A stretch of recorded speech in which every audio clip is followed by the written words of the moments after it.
Olá pessoal, tudo bem? Estamos aqui para um bate-papo nessa noite sobre um tema bem interessante, né? Vamos falar sobre religião e política. Essas duas coisas podem ser conciliadas ou não, né? E nós vamos... deixa eu guardar só o... Aí... Estamos vendo o pessoal entrando aí, né? E seja bem-vindo, Reinaldão, lá dos Estados Unidos, nos vendo. Legal. Rose, Patrícia, povo entrando aí, Renato Mota, paz do Senhor, boa noite a todos, né? E, como eu disse, esse é um assunto que despertou muitas perguntas. Não sei se vai dar para a gente contemplar todas as perguntas aqui, tá? Mas tem gente falando que está sem som aí. Vocês estão me ouvindo? Todo mundo me ouvindo aí? Lara, Flamínio, Fernando Capella... como eu disse, é um assunto que despertou muitas perguntas. Não sei se vai dar para a gente conversar sobre todas. E é o seguinte, nós não vamos abrir para perguntas durante a live, tá bom? Eu tenho muitas perguntas aqui que foram enviadas para mim, então eu vou trabalhar as perguntas que já me foram enviadas previamente, tá legal? O Davi apareceu aí, deixa eu ver se... Davi, vamos ver se a gente consegue ver o Davi. Felipe também está aí. Oi, Felipe, tudo bem? Oi, Tudo bom, Davi. pastor Fernando? Você tá bom, cara? Graças a Deus, tudo bem. Que joia. Obrigado, viu, por ter aceitado o convite aí para participar. Eu sei Muito que você está feliz. bem tranquilo, não está fazendo quase nada esses dias, né? Tá uma correria aqui, mas Deus está dando a vitória. Eu soube que, inclusive, você acabou de terminar agora há pouco a gravação de um podcast, uma coisa assim, né? Foi. E, Deu certo. e, e tá na correria, então, aí. Temos que Eu produzir, vou... né, Precisa produzir, é isso aí, cara. Precisamos trabalhar, né? pastor? Mesmo à distância, né? Mas, mais uma vez, Davi, eu quero agradecer aí por você aceitar o convite de estar com a gente. A gente tem um carinho muito especial, a igreja toda edificando tem um carinho muito especial por você. Esse ano aqui, pela segunda vez, você deu aula lá no Inters, né? E foi um tempo muito precioso aí. Os alunos realmente admiraram demais a tua aula, gostaram demais, né? E é muito bom esse contato que a gente tem desenvolvido, essa amizade que a gente tem desenvolvido, tá? E você é uma pessoa assim que eu já te falei isso pessoalmente, né? Mas quero repetir aqui diante das pessoas, né? É um jovem que eu admiro demais, né? É uma pessoa que eu vejo um expoente que Deus tem levantado e vai levantar ainda mais nessa nação para ser uma voz séria, né? No meio de tantas vozes estranhas que a gente tem, Deus te levantando aí como uma voz séria do meio cristão que possa ser representativo. Só misericórdia de Deus, pastor. Obrigado pelo carinho. Fico honrado de conversar. É sempre muito bom, sempre muito legal. Todas as atividades, não só com os interns, as atividades, as conferências, identificando. Eu sempre saio renovado também. Obrigado pelo carinho, viu, pastor? Muito legal. Eu queria assim apresentar o Davi para quem não conhece, né, que está nos assistindo e não conhece. O Davi, eu vou ler aqui porque eu não gravei ainda decor, né? Você é mestre em teoria do direito, graduado em direito pela PUC de Minas, pesquisador do Laboratório de Política e Comportamento e Mídia da PUC de São Paulo, autor do livro Best-Sellers, do Brasil Polifônico, entre outros, né? E tem publicado artigos regularmente além do teu website, né? Como colaborador do portal G1, do Estado, da Veja, como ali no blog do Matheus Leitão, né? E também colunista do HS Management. É isso aí? Eu sei que deve ter mais coisa, mas isso foi o resumo aí do que eu coletei. É isso aí. Davi, eu queria... essa live promoveu assim bastante discussão. Eu tive muitas perguntas que foram me enviadas. Algumas que eu vou perguntar para você são perguntas que foram me enviadas e algumas são minhas mesmo, que eu queria bater um papo com você, tá? E eu queria começar por uma pergunta assim, que eu acho bem pertinente. Cara. Você é um jovem, eu posso te dizer assim, porque eu tenho praticamente idade para ser teu pai, e você é um jovem que tem se despontado como uma voz no Brasil. Eu sei que você tem sido convidado pelas universidades, pelos meios jurídicos, né? Pela imprensa. Recentemente você deu uma entrevista na Globo News e você tem se levantado como uma voz que representa o meio cristão, cristão evangélico, cristão protestante. E a primeira pergunta que eu queria te fazer é o seguinte: por que você acha que o Brasil tem tanta carência de vozes que sejam realmente, que tenham credibilidade no meio da mídia, no meio da academia mesmo, né, no meio acadêmico, vozes evangélicas e cristãs que realmente tenham credibilidade, né? A gente sempre que ouve alguém cristão ou protestante, parece que existe sempre um tom meio pejorativo. E ao que você atribui essa carência de vozes representativas? Pastorzão, assim, a gente poderia falar muito sobre isso, mas para responder em uma palavra, é o despreparo. Uhum. Muitas lideranças evangélicas, elas se fortalecem enquanto pastores de comunidades locais e desenvolvem anos um trabalho nesse sentido. De repente, tem um número grande de pessoas agora na igreja. Igrejas no Brasil existem igrejas de 5, 10, 20, 100 mil pessoas. E aí a transposição de um ambiente religioso bruta para o ambiente da mídia, da academia, ele não vai funcionar, ele não dá num passe de mágica. Por exemplo, numa universidade, assim como na igreja, como numa família, como em qualquer outra área da vida humana, existe um rigor, existe uma maneira, um protocolo de se falar naquele lugar. Assim também na imprensa. E às vezes os pastores, eu vejo assim, com representatividade, eles pensam que a imprensa, a faculdade e a política são um puxadinho da igreja, e não são. Uhum. O pastor, ó, eu sou filho, neto, bisneto de pastor. Eu entendo um pouco de pastor. Pastor gosta de dar palpite em tudo. Pastor, ele fala sobre tudo. Ele acha que ele entende de tudo, o pastor. É normal. Esse é o problema do pastor. Ele tem que ser curado da síndrome de salvador do mundo, que todo pastor tem essa síndrome. Ele gosta tanto de ajudar as pessoas que ele confunde às vezes. E aí ele começa, ele acha que ele é engenheiro, que ele é arquiteto, que ele é piloto de avião, que ele luta jiu-jitsu, que ele bate o escanteio, ele faz o gol, ele comemora o próprio gol. Então, a gente precisa entender que algumas áreas são muito sérias. Ciência é uma coisa séria. Tem pastor que fica brigando com faculdade, com ciência, mas nós estamos conversando aqui no iPhone que foi desenvolvido por cientistas, foi desenvolvido por pessoas que estudaram anos para ter essa tecnologia que a gente está usufruindo agora. Então, a política é algo sério. Não adianta, nós estamos vendo aí, não adianta rifar o destino de todo mundo apostando em pessoas desqualificadas. Isso no curto prazo parece a solução.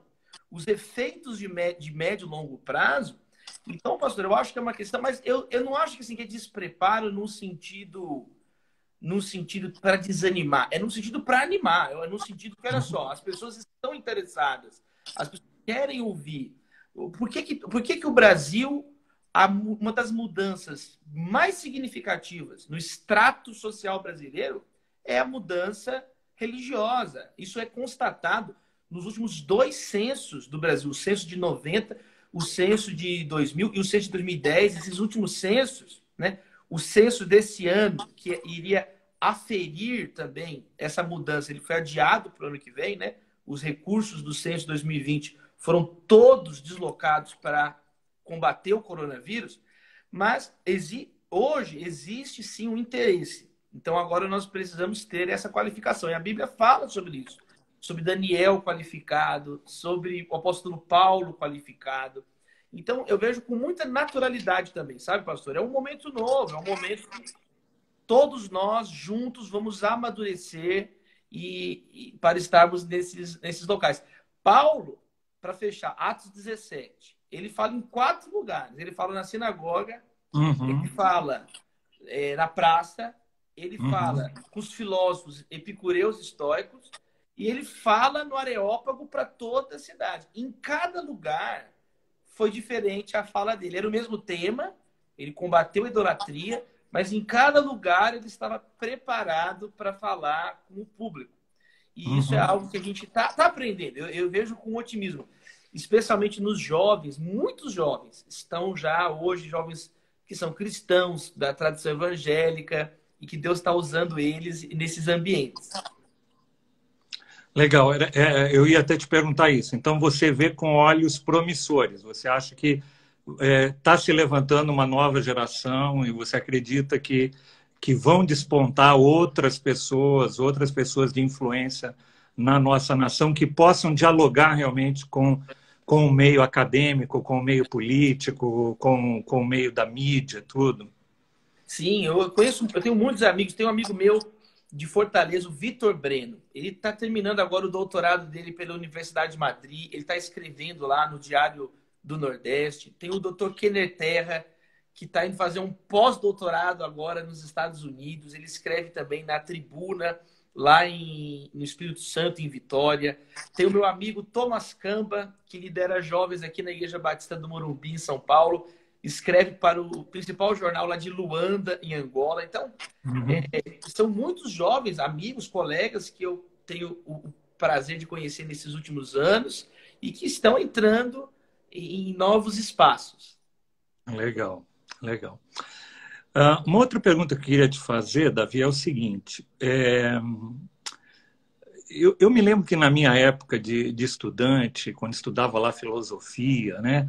A filosofia sempre partia de um ponto que era que nós deveríamos deixar de lado os nossos pressupostos, né?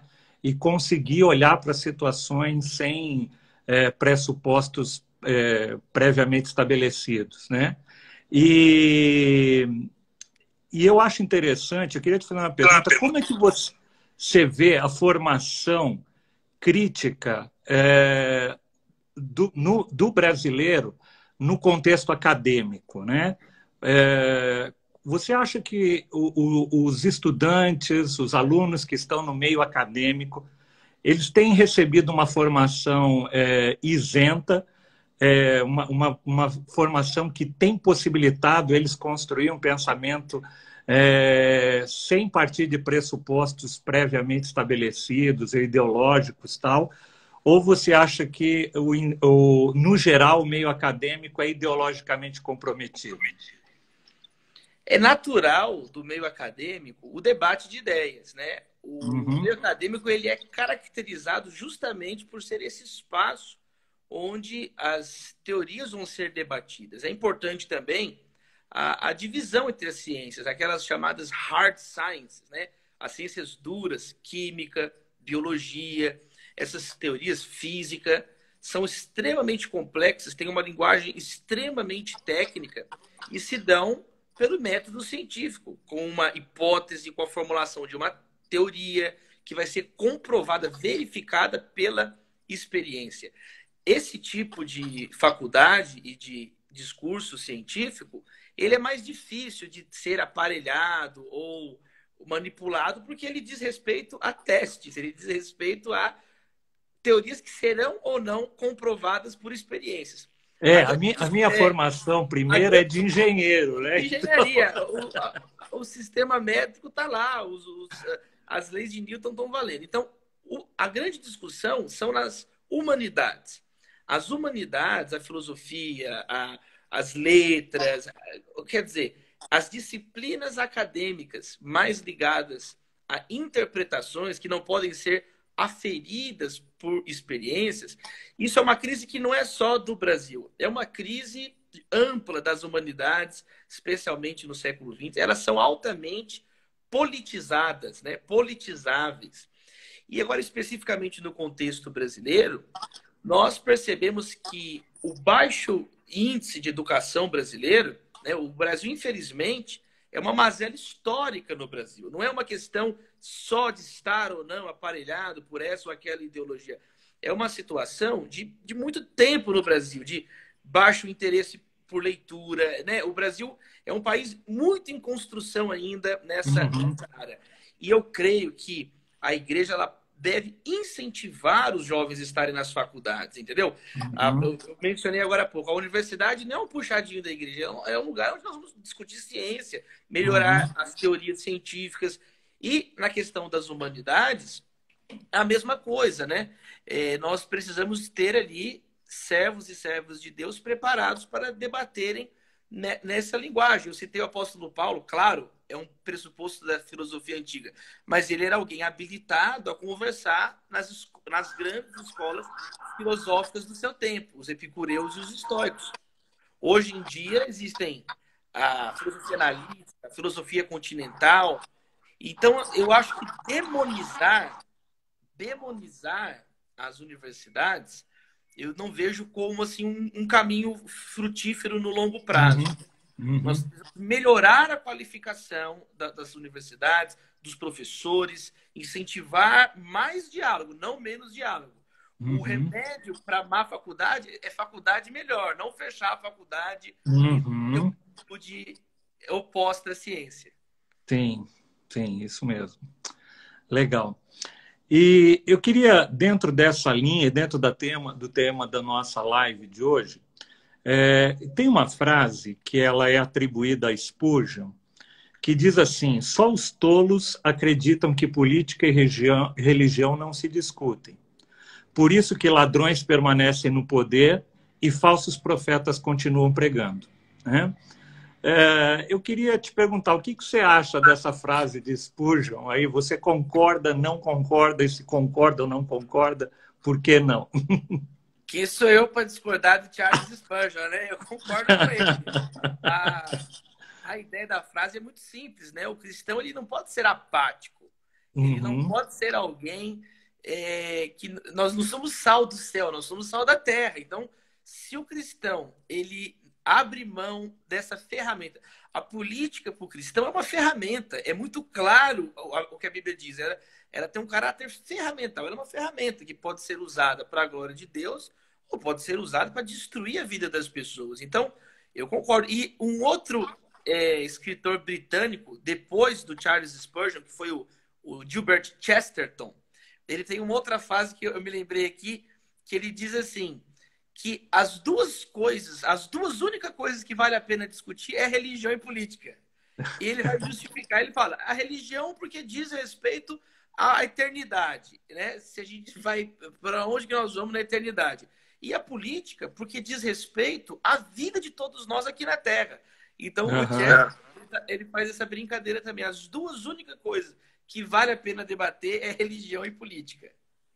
É verdade, né? Eu acho que durante muito tempo a igreja, eu acho que assim como nas artes, em vários outros locais, a igreja se ausentou, né, de ser participante. Na ausência, não de participante na política no sentido de tomada de poder, mas da discussão, de gerar pessoas com senso político.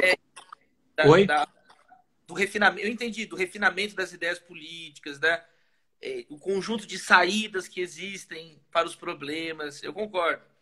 Eu acho que se demonizou demais a política, né? Não, a política é coisa do demônio, né? e a gente não pode tocar nesse assunto, né? Porque senão, cruz credo, a gente É. a gente está em maus lençóis. É, mas legal. O... Deixa eu só ver aqui uma outra pergunta. Dentro dessa linha, existe uma pergunta que eu já vi, inclusive, você respondendo ela, mas eu queria fazer novamente, né? Muito se fala sobre o Estado laico, né? Que o Estado tem que ser laico. Como é que você vê isso, né? Como é que você vê essa frase ou essa prerrogativa, esse argumento que muitos usam, que a gente não pode ter políticos que expressem ou que manifestem a sua fé ou que falem da sua fé porque o Estado tem que ser laico, né? Como é que você vê isso? Como é que você observa isso? É muito importante a laicidade estatal. Ela é um grande avanço na teoria política, né? Primeiro, a própria ideia de Estado. A ideia de Estado ela é muito recente. Ela começa a ser desenvolvida. O Estado moderno ele começa a ser desenvolvido na época do Renascimento. São mais ou menos 3 séculos até que chega Thomas Hobbes, que é o primeiro autor que conscientemente vai usar o termo Estado como nós utilizamos hoje. Ou seja, qual que é um conceito mínimo de Estado? O Estado é esse aparato de instituições que tem força coercitiva de controlar a comunidade política, mas que o Estado não se confunde nem com o governante e nem com os governados. Ele é um ente abstrato, ele é um ente separado, dotado de personalidade jurídica. Então, essa noção de Estado ela é muito recente, o Estado moderno. Ela é coisa de alguns séculos para cá. Antigamente, né, e até hoje, em comunidades teocráticas, há uma mistura. O governante se mistura com o Estado, ou a comunidade política, os governados são o Estado. E o Estado moderno, ele estabelece linhas diferentes. Ele é um construto, né, que demorou séculos. E dentro disso, dentro dessa construção, surge a ideia da laicidade. Para a gente resumir para a nossa conversa aqui, tem 2 modelos principais de laicidade. O primeiro é o modelo francês, o segundo é o modelo norte-americano. Cada modelo de laicidade surge num contexto histórico. Na França, o Estado ele é muito agressivo com a religião na arena pública. Por quê? Porque a Igreja Católica explorou demais os recursos públicos naquela nação. Então, na Revolução Francesa, surge o que a gente chama de laicidade à francesa. A laicidade à francesa é uma maneira. A pessoa pode fazer o que quiser na casa dela, mas no espaço público não pode crucifixo, não pode burca, não pode véu. E tem uma razão de ser. Aliás, os franceses é que cunharam o termo laicidade, laico. Não existe essa palavra no inglês, no alemão. Eles pegam a palavra laikos, que é uma palavra grega antiga, que significa leigo, né, não religioso, e eles fazem um neologismo, a laicidade. Já nos Estados Unidos, é um outro extremo. Os Estados Unidos, ele surge com religiosos que fugiram da perseguição na Inglaterra. Então, nos Estados Unidos, existe uma laicidade, o Estado não se mistura com as entidades religiosas, né? O Bill of Rights, são as emendas à Constituição Americana, estabelecem explicitamente esse princípio, porém, existe um convívio melhor no espaço público. Existe, inclusive, até mesmo uma religião civil nos Estados Unidos, né? Em God we Trust, na nota do dólar, o juramento em nome de Deus. Todos os 45 presidentes dos Estados Unidos da América, eles foram empossados com a oração que é chamada de inauguration, né? A invocation, e com a mão em cima da Bíblia. Então, os Estados Unidos ele tem um laicismo diferente do francês. O Brasil, a Constituição, no artigo 19, estabelece no Brasil um modelo misto. É um modelo laico cooperativo. O Estado brasileiro é laico, ele não assume nenhuma religião. E eu acho que isso é extremamente positivo. Porque a função do Estado não é favorecer uma religião, é zelar e cuidar do bem de todos, daquilo que é comum a todos. Então, a laicidade estatal, ela é muito importante por causa disso. O Brasil é de todos nós, não só de evangélicos, de cristãos, mas de todos nós. E aí, em alguns momentos, ela é mais parecida com os Estados Unidos, a nossa laicidade. Por exemplo, no Brasil, existe uma tolerância maior a símbolos religiosos nos espaços públicos, né? O STF, por exemplo, tem um crucifixo lá, parece que é uma igreja, tão grande que é o crucifixo. Já outros aspectos do Brasil são mais parecidos com a França. Por exemplo, ninguém pode alegar liberdade religiosa para não tomar vacina no Brasil. Vacina, tem que tomar vacina. Então, percebe? É uma discussão muito ampla. Mas, em linhas gerais, nós só temos a ganhar com a laicidade. O Estado é uma grande lição histórica. Todas as vezes que misturou o Estado com a religião, isso favoreceu a intolerância, a morte, violência. Então, é uma lição histórica, é um retrocesso quando nós queremos misturar algo que foi conquistado com muita luta, inclusive por muitos protestantes. Muitos evangélicos lutaram para esse desenho que permite a coexistência de múltiplos credos.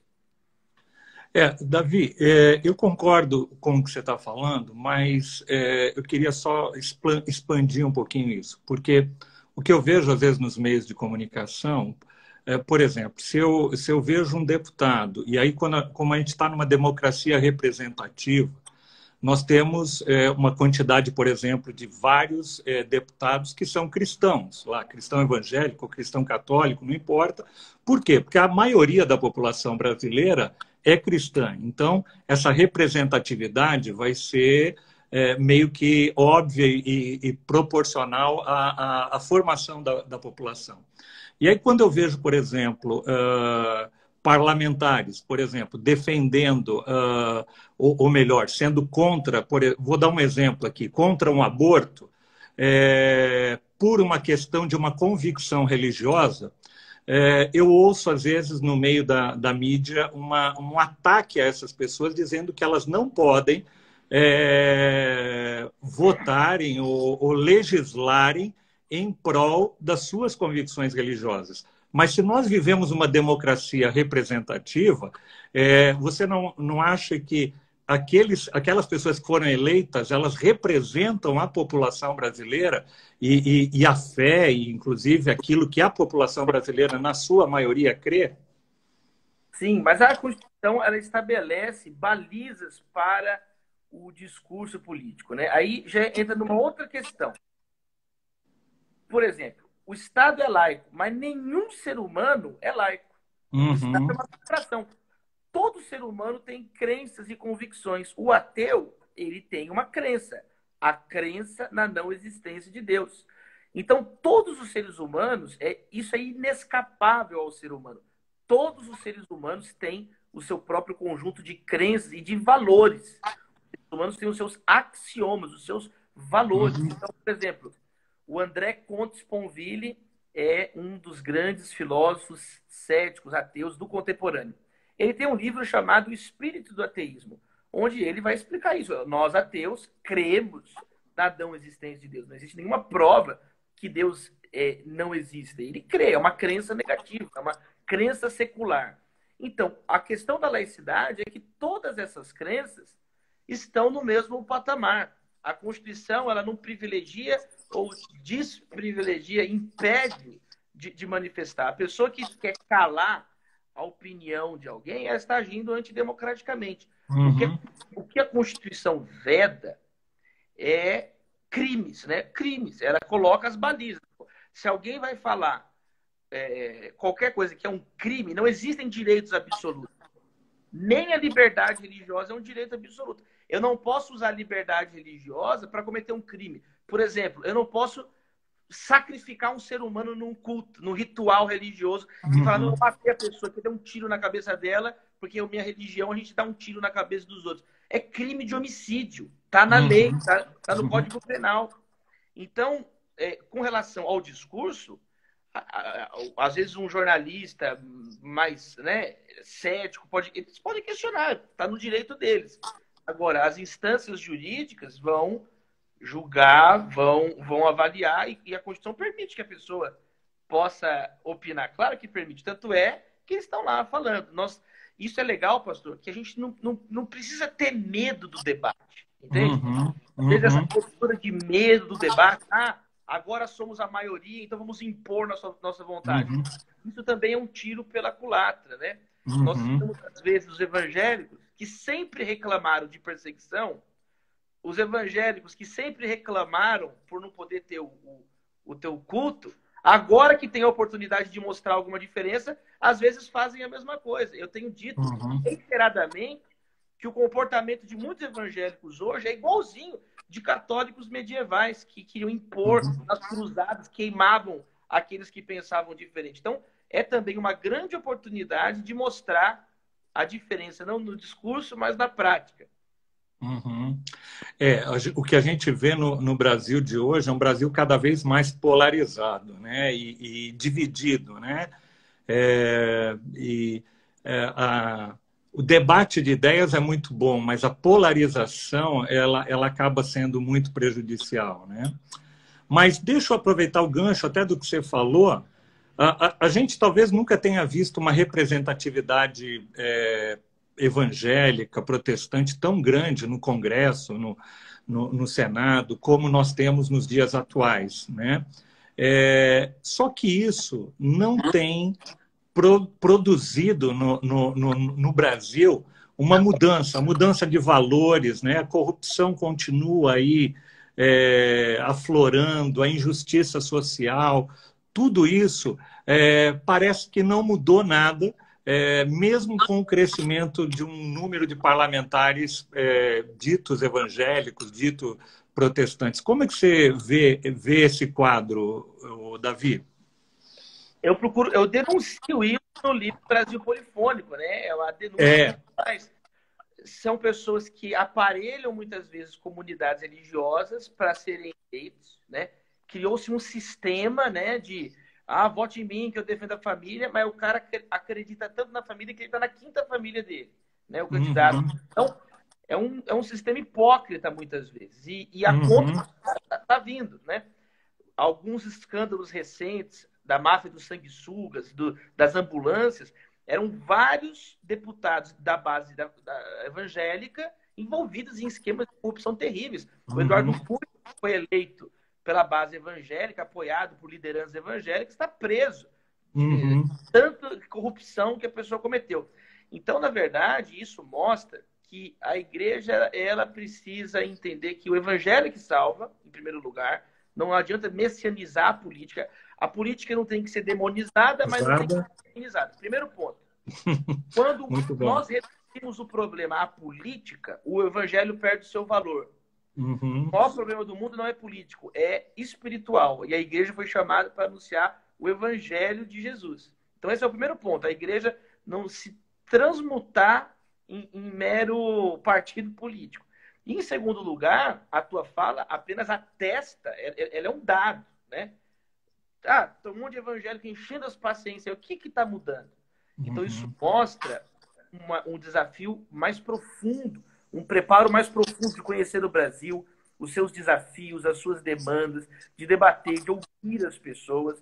Não é simplesmente o fato de estar o evangélico lá, que ele vai sair tocando em tudo e tudo vai ser descontaminado. Esse discurso ele está sendo esvaziado rápido, dada a ineficiência desses políticos. Por exemplo, os evangélicos, como Cabo Daciolo, eles se tornam apenas folclóricos, se tornam figuras folclóricas, os evangélicos, os aleluias. Caricato, né? Vira uma coisa folclórica, ao invés de algo que tenha realmente uma mudança no país, uma mudança, como nós temos exemplos na história, como nós temos exemplos de William Wilberforce, como nós temos exemplos de Martin Luther King, que acabou com leis de segregação nos Estados Unidos da América. Esse tipo de presença real que nós precisamos hoje. Nós temos um prêmio Nobel esse ano, né? Sim, Etiópia, com o filho da Etiópia da Eritreia, no retrasado também, o prêmio Nobel da Paz, o Dr. Denis Mukwege, na República Democrática do Congo, são exemplos de pessoas cristãs, mas que realmente contribuíram. A gente precisa precisa levantar mais homens e mulheres. A gente sempre teve essa visão muito forte. Eu tenho tentado ministrar isso para os nossos jovens, até na nossa escola, né? Para que a gente realmente levante jovens que possam realmente influenciar a sociedade, né? Não com um discurso religioso, mas com uma prática de vida e de valores cristãos, né? Deixa eu uma pergunta que foi me enviada aqui é o seguinte: tem como a igreja abraçar algum tipo de ideologia política? Acho que mais ou menos no mesmo escopo, tem uma pergunta aqui que é a seguinte: a igreja pode falar de política sem tomar partido político, né? A igreja pode falar de política sem pender para algum partido? Dá para ser cristão e político, né? Primeiro, acho que a primeira parte da pergunta é com relação à igreja, à instituição e o envolvimento político dela. E depois o segundo é do indivíduo cristão, do seu envolvimento com a política.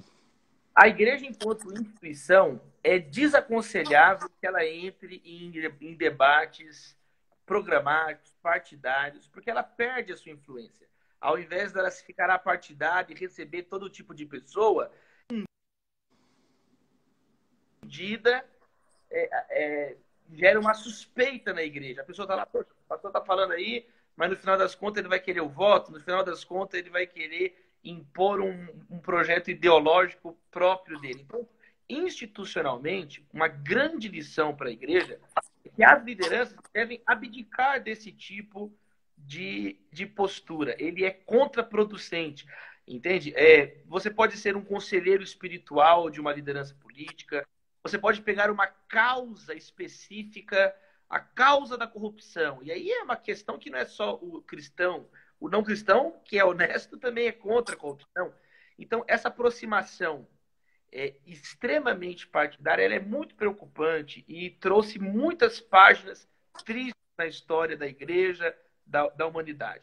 Agora, o cristão, enquanto cidadão, especialmente o cristão vocacionado, a Bíblia fala de cristãos vocacionados, ele precisa sim estar presente. A igreja, enquanto comunidade dos salvos, cada um na sua vocação, cada um com o dom recebido por Deus, praticando a cidadania.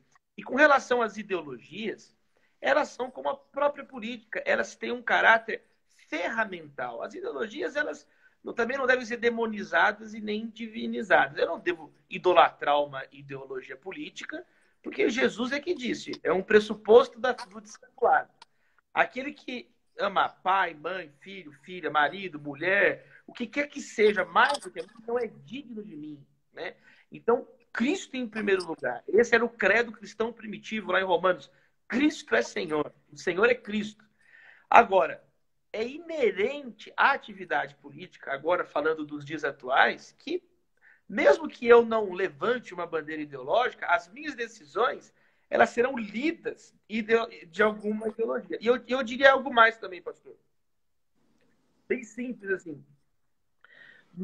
Da centro-esquerda à centro-direita, existe um grande espaço de atividade cristã. Eu acho que o cristão ele começa a ficar incompatível quando está nos extremos. Os extremos totalitários, aí já não tem uma feição, uma aproximação cristã, começa a ficar comprometida. Mas você vai encontrar valores cristãos e anticristãos em todo o espectro político. E nós não podemos idolatrar, mas nós não podemos demonizá-lo, porque cai no que nós conversamos agora há pouco. Se eu demonizo a esquerda, então o meu evangelho é o evangelho da direita. Se eu demonizo a direita, o meu evangelho é o evangelho da esquerda. O problema do mundo não é político, o problema do mundo é espiritual, né? Então, o evangelho está acima das ideologias políticas. Há um só mediador entre Deus e os homens. Cristo Jesus dos homens, não é nenhum partido, nenhuma ideologia política. Muito legal, Davi, muito legal. Isso vem ao encontro. Eu até preguei nesse último domingo, eu estava trazendo uma mensagem sobre unidade, e eu falei sobre a falta de união, né? E eu falo que a nossa unidade, ela não deve estar em cima de, eu até citei isso, por exemplo, em cima de partidos ou em cima de pessoas, né? Eu acho que o sistema político brasileiro ele fica muito centralizado em cima de pessoas, né? Então, há algumas pessoas que polarizam e que concentram a afeição de alguém por aquela pessoa, e as pessoas acabam fechando questão com uma determinada pessoa ou um determinado partido mesmo, sem usar o senso crítico e, como cristão, sem passar pelo crivo do evangelho. Então, eu até comentava domingo, se um partido de esquerda defende uma causa e um valor que eu acredito que é cristão, que faz parte do reino de Deus, eu defendo também. E se é um partido de direita que defende uma causa e um valor cristão, eu defendo aquele. Então, eu trabalho em cima de princípios e não. Até a Bíblia fala: não façais nada por partidarismo, né? Então, eu vejo muitos cristãos, muitas vezes, até brigando entre si por causa de partidos, né? Por causa de ideologias, de convicções de partidos, e não por causa de princípios e valores do reino de Deus. O nosso centro de pertencimento é a família de Deus. Uhum. E algumas pessoas, você percebe que o senso de pertencimento delas, muito bem lembrado, é um partidarismo. Eu sou de Paulo, eu sou de Apolo, eu sou de Cefas. Então, é errado. Seja um partidarismo dentro da igreja literal, de um grupinho, como os partidarismos políticos aqui, no nosso caso, né? Quando a pessoa coloca, às vezes, o sentido de pertencimento dela está mais na tradição calvinista, ou arminiana, ou pentecostal, do que em Deus, do que no evangelho, é algo que deve ligar um alerta em nós. Nós temos que nos policiar também, né? Nós somos de Cristo. Então, o cristão ele tem que ser mais desapegado, entendeu? É menos apaixonado nesse sentido, de que é mais desapegado. E muito bem. Por exemplo, o cristão não pode rasgar Mateus 25 da Bíblia dele. E lá está escrito: eu acolhi o estrangeiro, eu visitei o preso, eu vesti quem estava nu. Jesus elogiou essa atitude. Então, se é um partido de direita, de esquerda que está realizando isso, já não é problema nosso. O nosso desafio é obedecer a palavra de Deus. Exatamente. Uhum. Exatamente isso. Você fez até uma comparação interessante, né? A gente vê isso no político, você vê isso no meio da teologia, né? As pessoas tomando partido, brigando às vezes, né? E deixando de lado, às vezes, princípios fundamentais e elementares do Evangelho de Cristo. Muito bom. Oi? Pode falar. Desenhar, né? A mão tem uma função, o pé tem outra. A gente tem essa noção. Cada um cumpre uma função no corpo. Exatamente, exatamente. E é interessante, porque às vezes, por exemplo, a pessoa vota em fulano de tal e ela começa a defender aquela pessoa com unhas e dentes, mesmo quando ela começa a dar indícios, às vezes, de atitudes erradas, né? Então, a gente precisa ter um senso crítico para saber, não, eu votei naquela pessoa, mas isso que ela está fazendo está errada, eu não concordo, né? Ou eu votei naquele outro e o que ele fez está errado. Mas não, a pessoa não dá, a maioria das pessoas acaba não dando o braço a torcer, né? É muito interessante. Deixa eu ver aqui. Como é que a igreja deve lidar? Acho que a gente já falou, mas reforçar aqui. Como a igreja deve lidar com as diferenças de pensamento político dos seus membros? Eu acho que tem que ser assim, enquanto igreja local, nacional, quanto mais apartidária ela for, como nós conversamos, é mais saudável, né? Existem muitos exemplos históricos disso. E existe até mesmo um exemplo que é várias vezes lembrado entre os próprios discípulos de Jesus, que tem Simão Zelote e Mateus Publicano. Os publicanos e os zelotes eram os extremos opostos na época. Os zelotes eram judeus ultranacionalistas que queriam destruir Roma, até mesmo com insurreições armadas, né? É verdade. Os publicanos eram judeus cooptados pelo Império Romano para pegar impostos, muitas vezes, na maior parte das vezes, abusivos, dos judeus e entregar ao Império Romano, eram os traíras, né? E Mateus e Simão, ambos se tornaram discípulos de Jesus. O Evangelho supera essas categorias, né? Então, Uhum. acho que nós já pontuamos sobre isso. É um ato de prudência maior, longo prazo, do que ficar se fulanizando demasiadamente, se comprometendo. Porque também, pastor, aquela velha frase do Martin Luther King: a igreja ela não é serva nem senhora do Estado, mas a sua consciência. O que é consciência? A consciência aponta quando está certo, quando está errado, né? O que na tradição calvinista, em especial, chama-se de aspecto profético da igreja em relação ao Estado, Aham. de Sim. apontar algo que está errado, né?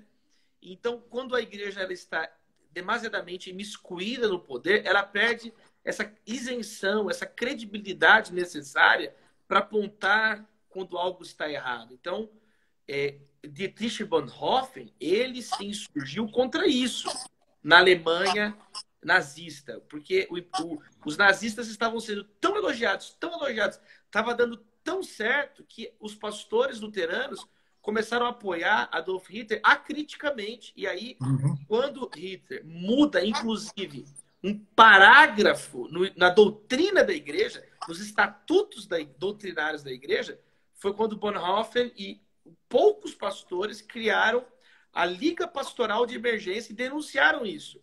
Falaram, vocês podem até apoiar, você pode criticar, apoiar, mas não pode deixar ele mandar agora até mesmo na nossa doutrina, né? O chamado parágrafo ariano. Então, eles se insurgiram, se levantaram contra isso. Então, essa proximidade exagerada, ela não é saudável. A gente pode ficar aqui a noite inteira contando Dando histórias exemplos. que Uhum. aconteceram. Então, se a gente não Uhum. aprende com a história também, é um ato de estultice explícita. Aham. É isso mesmo, Davi. A nossa igreja, em 23 anos, a gente sempre teve uma postura de nunca assumir uma política partidária, né, de púlpito. É comum na época de eleições virem pessoas, pastor, você não pode tal, abrir um espaço para mim e tal. E eu falo, irmão, infelizmente não dá, né? Não dá. Mas legal, vamos lá continuar um pouquinho. Por que faltam mulheres cristãs que se levantem no cenário político? Eu falei que faltam pessoas que se levantem no cenário político e mulheres ainda mais, né? Faltam ainda mais, né? O pouco que a gente vê normalmente são homens e faltam muitas mulheres. O que você acha que acontece isso? Essa é uma situação, né, dentro, fora da igreja, e o Evangelho tem muito a dizer sobre isso, né? Nós temos, especialmente na tradição evangélica, né, a Catarina, mulher de Lutero, que foi uma mulher firme, ativa. Nós precisamos falar sobre isso, nós precisamos tocar nesses temas e abrir espaço dentro. Nós não podemos ser pessoas hipócritas.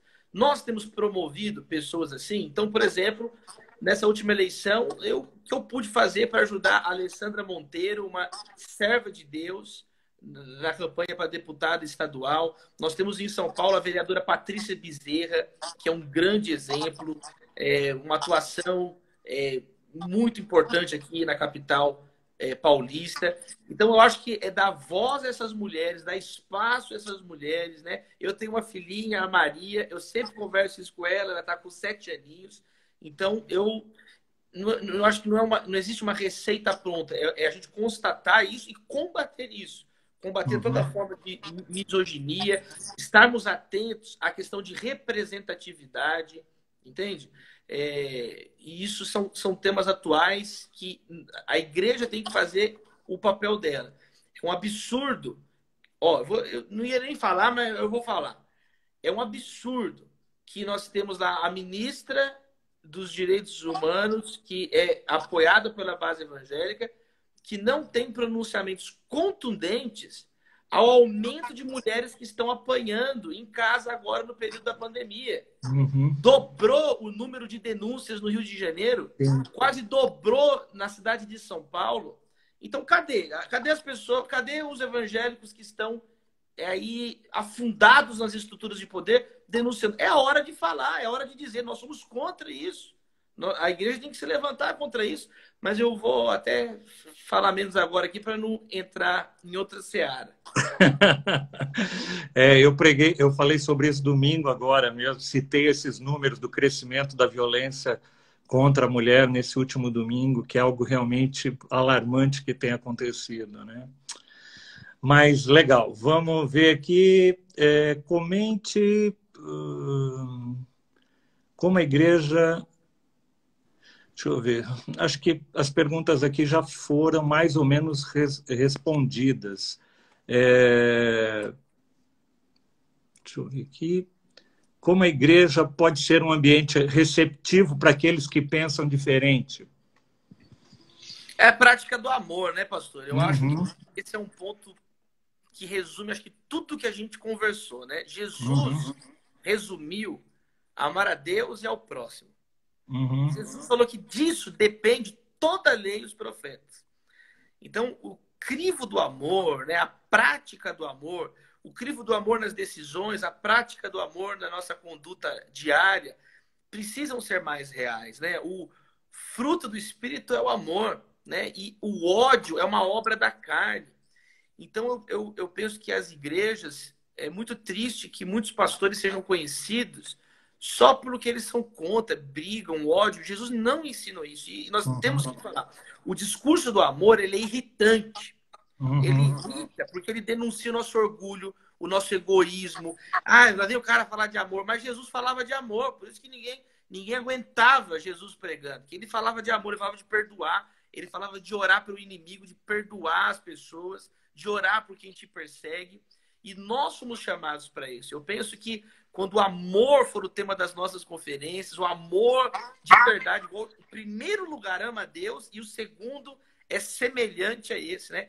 Como um filho é semelhante ao pai, né? O segundo mandamento é semelhante ao primeiro. Eu amo a Deus e aí eu vou me tornar como Deus e vou amar o próximo. Então, eu creio que essa é a grande missão da igreja nesse período. Nós precisamos de um batismo de amor. Um batismo de amor. E falar de amor, entendeu? O pastor evangélico, ele tá com um cacuete tão grande hoje em dia. Você começa a falar de amor, o pastor já fala assim, ah, não, mas também tem a justiça, também tem a verdade. É óbvio, o conceito de amor cristão já pressupõe isso. Mas está incomodando tanto falar de amor, porque talvez está denunciando o ódio escancarado dos pastores, entendeu? O ressentimento no coração, muito pastor mal resolvido na sua família, com a sua esposa, aí fica descontando a raiva. Graças a Deus eu não tenho esse problema, entendeu? Graças a Deus isso é uma coisa que eu não estou passando, mas eu fico vendo uns pastores falar assim, gente, esse cara aí está precisando ter uma família mais feliz, ele é revoltado, ele fica botando amargura nos outros. Então, o amor de Deus muda isso. Amém. Marca de pastor na Bíblia é hospitalidade, seja hospitaleiro. Hoje os pastores, eles espantam as pessoas, eles fazem as pessoas se sentirem mal. Então, pastor, eu vejo que como que as igrejas podem tratar melhor quem pensa diferente. Se elas forem igrejas, se elas agirem de fato como igrejas, marcadas pelo amor de Deus. Amém. Amém. Muito legal, Davi. É isso aí. A bandeira sobre nós tem que ser o amor. O né? amor. A palavra de Deus já diz isso. Deixa eu ver se eu perdi alguma... Se eu perdi alguma pergunta aqui. Como se envolver socialmente sem se envolver ideologicamente? Acho que a gente já falou sobre isso, né? Como lutar pelas injustiças sociais sem ser partidária? Também acho que a gente já acabou tratando sobre isso, né? Bem, eu acho que assim, dentro das perguntas, que à medida que a gente foi falando, a gente foi respondendo algumas das perguntas que haviam aqui, Davi. Queria te agradecer por esse tempo, Davi, mais uma vez. E eu queria, assim, só que você terminasse, talvez trazendo uma palavra, o que você acha desse momento que a gente está vivendo, o que você contempla desse momento, esse momento de pandemia, de crise política do Brasil, né?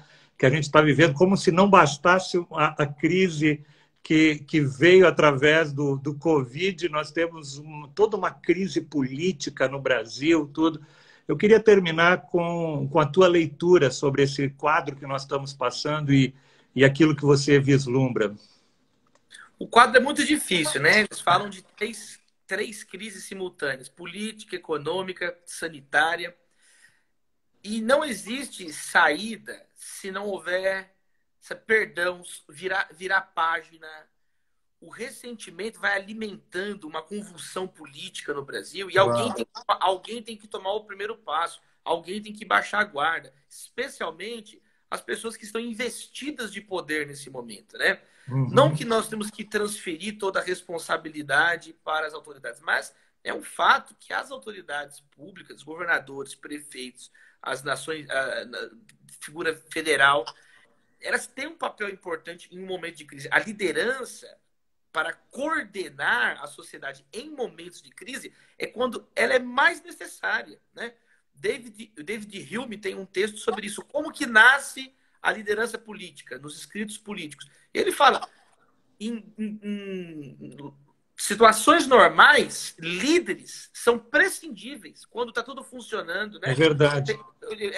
Sempre tem líder, mas em situações normais, até você pode prescindir da liderança. Agora, em momentos de crise, é necessário uma liderança serva, uma liderança que coordene, que chame a mesa para conversar. E, sabe, já ultrapassamos, eu nem vi hoje, acho que 13 mil mortos no Brasil. Então, é um momento onde a gente pode adiar as brigas desnecessárias, as brigas inúteis, e focar em salvar vidas, em alimentar pessoas que estão morrendo de fome nesse momento, sabe? Encontrar aí um meio termo, nem o lockdown total, mas nem vamos fazer uma festa, vamos ficar brincando, sabe? Encontrar um meio termo. Isso. Eu penso que esse caminho, esse esforço, ele é difícil, mas ele tem que ser feito, porque são vidas que dependem disso. Agora, a igreja, no seu papel, não pode baixar a guarda da oração, não pode baixar a guarda, cada pastor ali com a sua congregação, sabe? Ouvindo as pessoas. E que Deus tenha misericórdia de nós. Eu creio que, assim como nas outras nações, abaixou o número de casos, eu creio que vai chegar esse momento no Brasil e será uma grande oportunidade para virarmos uma página. A gente tem que, pelo menos, ter essa esperança, né, pastor? Porque Amém. se a gente Amém. deixar a esperança de lado, a gente fica cínico, a gente começa também a maltratar e aí não... Eu acho que também não é o caminho que o Senhor espera de nós. É verdade, Dani. Isso tem tudo a ver com o que eu tenho ministrado e com o que eu tenho realmente pregado nesse tempo, né? Falei domingo passado sobre o poder da unidade, né? Eu acho que nunca a gente teve tanta necessidade de estar unido como nação e não dividido, né? Opa, está terminando o nosso tempo aqui, 2 minutinhos. Davi, muito obrigado. Quero que Deus abençoe você, tua família, o teu ministério, o teu chamado, que Ele possa te usar profundamente ao longo dessa nação para ser uma voz profética, para ser uma voz de equilíbrio no meio de um mundo que está precisando de mais de equilíbrio. Viu? Que Deus abençoe tua casa, tua família, viu? Amém. Obrigado, pastor. Foi uma honra a conversa. Obrigado pelo carinho, o amor que vocês sempre têm com a nossa família, viu? Deus abençoe. Valeu. Obrigadão. Um abraço. Tchau, tchau. Tchau.